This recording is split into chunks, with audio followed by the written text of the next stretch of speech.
Hello friends, happy Republic Day to all of you. 20 years frequency analysis of ESC Civil Engineering में आप सभी का हार्दिक स्वागत है. फ्रेंड्स, आज कुछ इंपॉर्टेंट चीजें मैं आप लोगों के साथ शेयर करना चाहता हूं.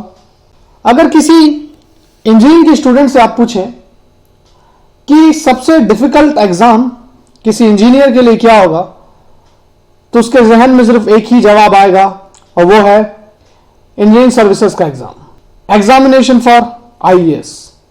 और हो भी क्यों ना फ्रेंड, लाखों स्टूडेंट्स इस एग्जाम में अपीयर होते हैं और अगर आप वैकेंसीज देखोगे तो 150 और उसमें भी डिफरेंट कैटेगरीज, तो सिलेक्शन का चांसेस बहुत कम होता है. इसके अलावा मैंने नंबर ऑफ स्टूडेंट से पूछा कि यार ये बताओ कि ईएससी के लिए कभी तैयारी करने की कोशिश की, तो उनका जवाब था यस सर, शुरुआत तो की थी, बट ईएससी के जो क्वेश्चंस हैं इतने डिफिकल्ट आते हैं कि वो हमारे लेवल से ऊपर चले जाते हैं. फ्रेंड्स, ये वीडियो मैंने उन सभी लोगों के लिए बनाई है जिनके दिलो दिमाग में ईएससी का खौफ बरकरार रहता है. आज मैं आप लोगों को कुछ इंपॉर्टेंट चीजें रिवील करना चाहूंगा. रेकॉन सिविल एकेडमी ने लास्ट 20 ईयर्स के डेटा कलेक्ट किए और ये देखा कि different section of civil engineering में जितने भी सब्जेक्ट्स हैं उनमें टोटल नंबर ऑफ क्वेश्चंस कितने पूछे गए और किस सेगमेंट से कितने क्वेश्चन आए.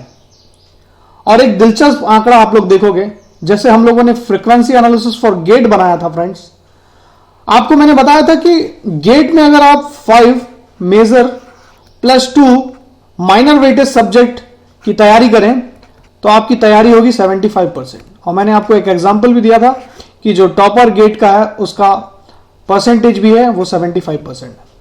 क्या कभी आप लोगों ने यह जानने की कोशिश की फ्रेंड्स कि ईएससी ऑब्जेक्टिव के जो पेपर्स होते हैं उसमें जो टॉपर के परसेंटेज होता है वो कितना होता है? ये एक इंपॉर्टेंट डेटा है बिकॉज ये आप लोगों के लिए एक मोटिवेशन का काम कर सकता है. आपको मैं बताऊं कि ईएससी 2015 सिविल इंजीनियरिंग ब्रांच में टॉपर ने जो स्कोर सिक्योर किया था ऑब्जेक्टिव सेक्शन का वो था 60%.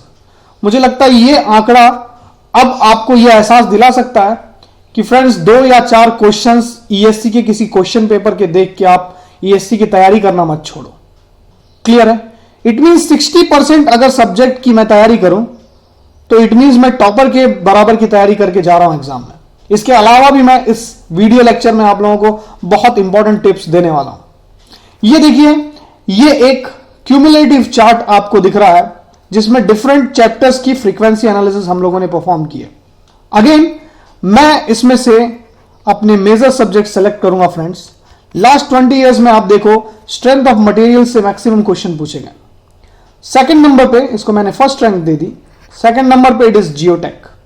थर्ड नंबर पे इट इज एनवायरमेंट. फोर्थ पे इट इज फ्लूइड मैकेनिक्स. चलो देखते हैं इन चारों सब्जेक्ट का वेटेज कितना है. इन्हें अगर आप ऐड करें फ्रेंड्स तो इनका सम मिलेगा आपको 2144 और टोटल सम अगर आप देखें तो it is approx 4992 and in terms of percentage it is approx 40%. Clear है? 4 सब्जेक्ट्स 40%. अब इन 4 मेजर सब्जेक्ट के साथ मैं 2 और मेजर सब्जेक्ट की कैटेगरी में 2 और सब्जेक्ट्स को डालता हूं, से building material and then steel structure. अगर मैं इन दोनों को इसमें ऐड कर दूं फ्रेंड्स तो इनका सम जो होगा वो होगा approx 3058. Out of 4992 you will gate 61%. Great. Out of 13 subjects आपने मेजर सब्जेक्ट्स की कैटेगरी में रखा 1 2 3 4 से this is 5 and this is 6. अब क्या होगा, मैं 2 माइनर सब्जेक्ट्स और सेलेक्ट कर लूं. से friends here it is RCC and से इट इज हाईवे. हाईवे और आरसीसी का अगर आप सम देखें तो आपको जो वैल्यू मिलने वाली है फ्रेंड्स वो होगी 3781 और अगर इसका आप परसेंटेज निकालें तो it would be approx 75%.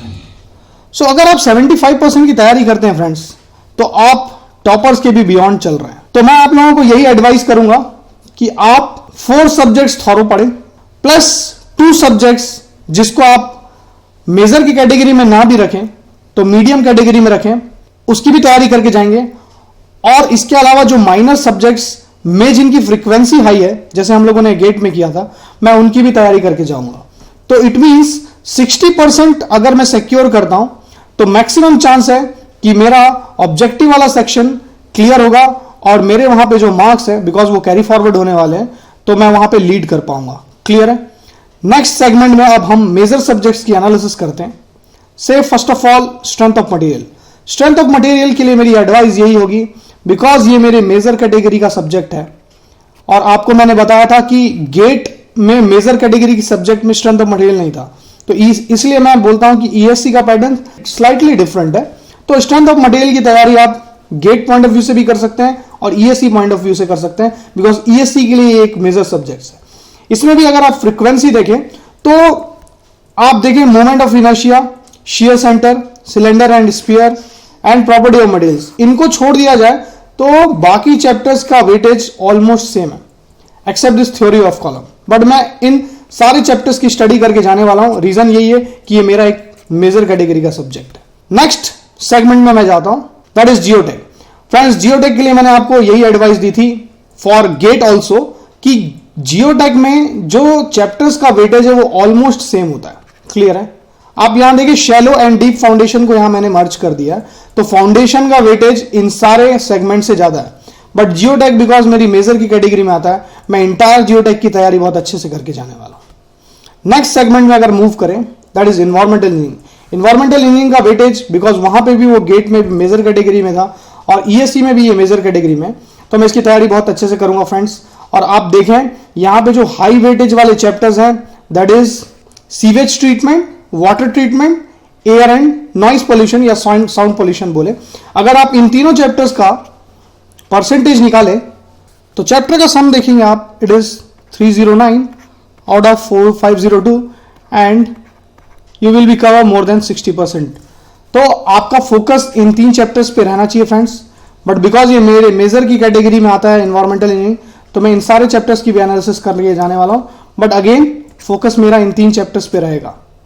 Next major की कैटेगरी में फ्लूइड मैकेनिक्स, और फ्लूइड मैकेनिक्स में मैंने आप लोगों को जब गेट की एनालिसिस बताई थी तब भी बताया था कि यही वो तीन चैप्टर्स हैं, open channel flow, turbo machine and pipe flow. इसमें viscous and turbulent laminar flow भी कंसीडर किया जाता है। इसके अलावा देखिए सारे चैप्टर्स का वेटेज ऑलमोस्ट सेम है। अगेन मैं आप लोगों को ये बोलूंगा कि बिकॉज फ्लूइड मैकेनिक्स मेजर की कैटेगरी में इन सारे चैप्टर्स की स्टडी अच्छे से करके जाने वाला हूं। बट अगेन मेरा मेन फोकस जो होगा इन तीन चैप्टर्स पे होगा। और इसकी अगर परसेंटेज एनालिसिस करें friends, you will gate 297 out of 495 and percentage देखें तो अगेन 60%। इसलिए मैं बोलता हूं कि ये फोकस वाले सब्जेक्ट चैप्टर्स हैं, तीन चैप्टर्स। यहां देखो आपको यहां पे भी जो तीन चैप्टर्स मैंने आप लोगों को बताए थे, इन तीन चैप्टर पे फोकस रहेगा तो आपका 60% वेटेज कवर हो गया। सिमिलरली फ्लूइड मैकेनिक्स में भी अगर इन तीन चैप्टर्स की एनालिसिस करें तो it will cover 60%। And again because ये मेरे मेजर सब्जेक्ट्स हैं, मैं बाकी चैप्टर्स की भी स्टडी करके जाने वाला हूं। नेक्स्ट सब्जेक्ट अगर मैं लूं तो friends building material. Building material में मैं आप लोगों को बोलूंगा focus chapter is concrete, cement, stone and timber. इनका परसेंटेज वेटेज अगर आप देखें friends, then you will get 384 divide by 437 and it is approx 87%। तो आप देख सकते हैं कि ये कितने हाई वेटेज वाले चैप्टर्स हैं और इनको मैं थॉरली स्टडी करने वाला हूं। और अगेन मैं मोटर, लाइम एंड पेंट को भी नहीं छोड़ूंगा बिकॉज ये बिल्डिंग मटेरियल मेरे मेजर की कैटेगरी में फॉल करता है। Finally steel structure friend, steel structure के लिए आप देखो ऑलमोस्ट वेटेज एक जैसा है, तो मैं आपको यही इसमें एडवाइस दूंगा। स्टील स्ट्रक्चर के ये सारे chapters, structure, fastener, tension member, compression member, beam, plate girder, plastic analysis, इनको थॉरली पढ़ के जाएं बिकॉज स्टील स्ट्रक्चर मेरे मेजर की कैटेगरी में। अब माइनर की कैटेगरी सेलेक्ट करना आपके हाथ में फ्रेंड्स। मैं ये नहीं बोलूंगा कि आप आरसीसी थॉरली पढ़ के जाएं या हाईवे इंजीनियरिंग थॉरली पढ़ के जाएं, बट बिकॉज हाईवे का weightage GATE point of view से बहुत ज्यादा है, इसलिए अगर आप गेट ईएस दोनों की तैयारी साथ में कर रहे हैं, बिकॉज आप एग्जामिनेशन भी ऐसा कर दिया गया कि दोनों पेपर आसपास होते हैं, तो इसीलिए अगर आप हाईवे गेट में, बिकॉज ये मेजर की कैटेगरी में है और आप पब्लिक सेक्टर में आना चाहते हैं, ईएससी के एग्जाम के थ्रू आईएएस के लिए फाइट कर रहे हैं, तो मैं आपको बोलूंगा आप प्रीफर करिए हाईवे इंजीनियरिंग को एज कंपेयर टू आरसीसी।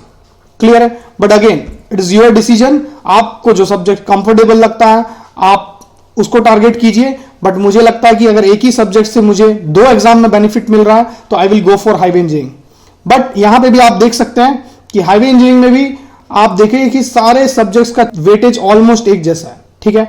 इस सेगमेंट में 99 में एयरपोर्ट, डॉक एंड हार्बर सारे सेगमेंट्स इंक्लूडेड है, इसीलिए ये जो वैल्यूज आपको दिख रही है ये 99 के करीब दिख रही है। अगेन अगर इसमें मैं माइनर कैटेगरी के सब्जेक्ट में लेता हूं तो फ्रेंड्स मैं इसको भी थॉरोली पढ़ के जाने वाला हूं हाईवे इंजीनियरिंग, बिकॉज 60% तो मैंने स्टील तक कवर कर लिया। अब ये जो भी मुझे मिल रहा है वो मुझे बोनस मिल रहा है। क्लियर है। आरसीसी के लिए आप देखिए, अगर आप बहुत ज्यादा डिटेल एनालिसिस आरसीसी की नहीं करना चाहते तो मैं आपको बोलूंगा pre stress concrete, beam and slab and basic of limit state आप पढ़ के जाइए। तो इन तीनों चैप्टर्स का वेटेज जो है वो मोर देन 80% है। सो अगर ये आरसीसी मैं स्किप भी कर रहा हूं तो इन चैप्टर्स को मैं जरूर देख के जाने वाला हूं। इसका रीजन मैं अगेन आपको फिर बताऊंगा कि मेजर सब्जेक्ट्स को मैं थॉरोली पढ़ के जाऊंगा, बट माइनर सब्जेक्ट्स के जो इंपॉर्टेंट जिसकी फ्रीक्वेंसी आने की बहुत ज्यादा, या मैं बोलूं जिसकी प्रोबेबिलिटी आने की बहुत ज्यादा है, उनको मैं पढ़ के जाने वाला हूं फ्रेंड्स। उसका रीजन मैं आपको बताता हूं इस सेगमेंट के लास्ट एंड पॉइंट पे। हाईवे में ऑलमोस्ट सेम वेटेज है, गेट की तैयारी कर रहे हैं तो मैं आपको बोलूंगा कि हाईवे इंजीनियरिंग की अच्छे से पढ़ाई कीजिए ताकि ईएससी की भी तैयारी हो जाए।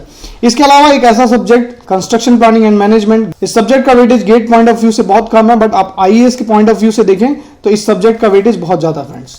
आप देखें resource allocation 145, equipments 91, PERT and CPM 87 एंड प्रोजेक्ट मैनेजमेंट 33। अगर आप माइनर की कैटेगरी में इस सब्जेक्ट को नहीं छोड़ के जाने वाले हैं तो मैं बोलूंगा इन तीनों चैप्टर्स के अच्छे से स्टडी करके जाइए आप लोग। And friends again minor subject में स्ट्रक्चर एनालिसिस, बिकॉज गेट में भी इसका वेटेज बहुत ज्यादा नहीं है। अगर आप इस सब्जेक्ट को छोड़ के जाने वाले हैं तो मैं आपको बोलूंगा मेथड ऑफ स्ट्रक्चर एनालिसिस को थॉरोली पढ़ के जाइए। इसका वेटेज बहुत ज्यादा, आप देखो आप नॉर्मल डिस्ट्रीब्यूशन कर्व भी यहां प्लॉट कर सकते हो। इस सेगमेंट के पूछे जाने की फ्रीक्वेंसी सबसे हाई है। सर्वे के लिए मेरी आपको एडवाइस होगी कि बिकॉज सर्वे गेट में भी माइनर सब्जेक्ट की कैटेगरी में आता है और बहुत ज्यादा आप देखो कॉन्सेप्ट्स इन्वॉल्व नहीं है सर्वे में, तो मैं कम से कम इन 3 सेगमेंट्स की तैयारी बहुत अच्छे से करके जाने वाला हूं, बिकॉज गेट में भी ये इंपॉर्टेंट चैप्टर्स हैं फ्रेंड्स। ये है linear measurement, compass survey and theodolite, levelling, contouring and plane table. And finally you will see hydrology and irrigation. Friends hydrology के लिए मैंने आपको एडवाइस दिया था infiltration, run off and hydrograph का वेटेज सबसे ज्यादा है। इस चैप्टर्स को मैं अगर गेट या ईएस की तैयारी कर रहा हूं, इवन दो ये मेरे सबसे माइनर सब्जेक्ट की कैटेगरीज में आता है, बट मैं इसकी तैयारी बहुत अच्छे से करके जाने वाला हूं। Finally precipitation and general hydrology, ये सेगमेंट भी मैं नहीं छोड़ूंगा। आप evaporation, transpiration, flow measurement, flood को छोड़ सकते हैं, बट कुछ इंपॉर्टेंट सेगमेंट है इस कैटेगरी में जो फॉल होता है, जैसे W index, five index method, उससे question GATE as well as ES में पूछे जाते हैं, तो मैं इसको जरूर कवर कर लूंगा friend. And then irrigation friends, irrigation में आप देखो water requirements of crop, design of stable channel and then river training work, diversion headwork, इन तीनों चैप्टर्स को मैं बहुत थॉरोली पढ़ के जाऊंगा।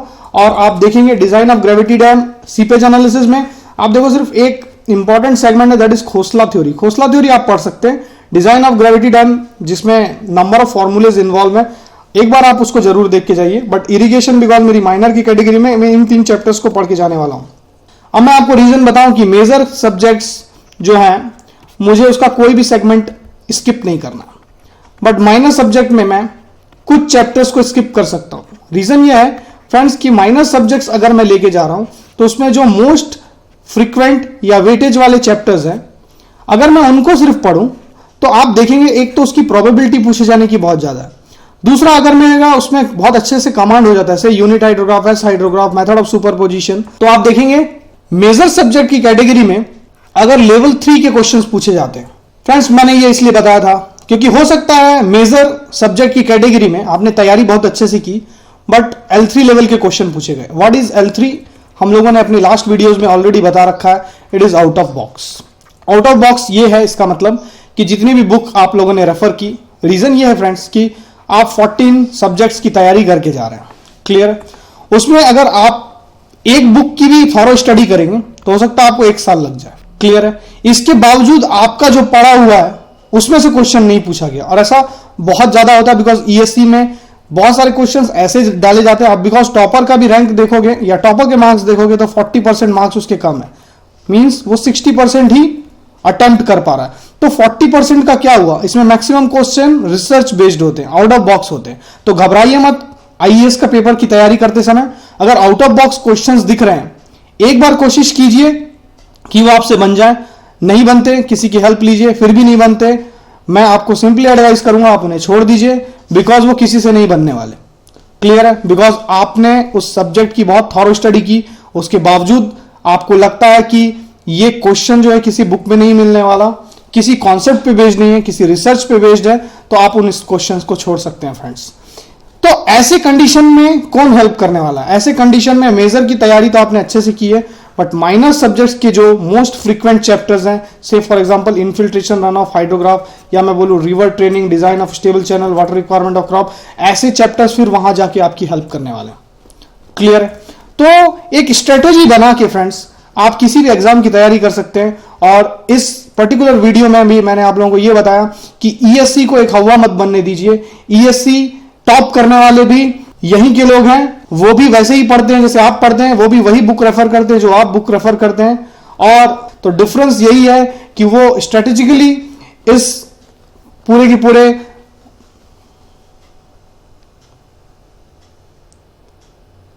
तो डिफरेंस यही है फ्रेंड्स कि स्ट्रेटेजिकली वो पूरे के पूरे एग्जाम की तैयारी करते हैं और आप उन क्वेश्चंस को देख के घबरा जाते हैं, इतने सारे सब्जेक्ट्स को देख के घबरा जाते हैं। अब मैं आप लोगों को यही एडवाइस दूंगा कि मेजर की सब तैयारी आप थॉरोली करो, माइनर के मोस्ट फ्रीक्वेंट चैप्टर्स को आप छोड़ के मत जाओ। मुझे लगता है ये वीडियो आपको पसंद आई होगी। अगर आपको ये वीडियो पसंद आती है तो लाइक जरूर कीजिए। आप लिखिए कि इस तरह के वीडियो आपको मोटिवेट करते हैं। हम रेकॉन सिविल एकेडमी की तरफ से वीडियो अपलोड करते रहेंगे। Thank you for watching and all the best for your GATE 2017.